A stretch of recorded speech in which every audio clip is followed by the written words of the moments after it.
দুজন সদ্য 18 পেরোনো দম্পতি নিজেদের বাড়ির নিচে গোপনে একটি বিশাল ফাঁকা বাংকার তৈরি করে পারমাণবিক হামলা থেকে বাঁচার জন্য।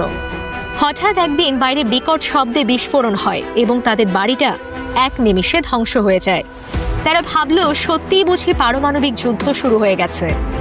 তাই দ্রুত বাংকারের দরজা সম্পূর্ণ বন্ধ করে দেয়, যেটা আবার 35 বছর পরেই খুলবে এমনভাবে টাইমার সেট করা ছিল।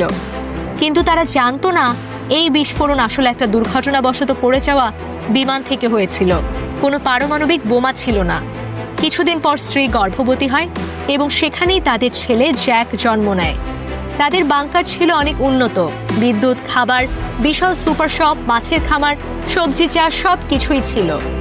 তিনজনেই সেখানে একসাথে সুখে শান্তিতে থাকতে শুরু করে। কেটে যায় অনেক বছর। জ্যাক বড় হতে থাকে, সে পড়াশোনা শেখে, নাচ শেখে, এমনকি বক্সিংও শেখে বাবার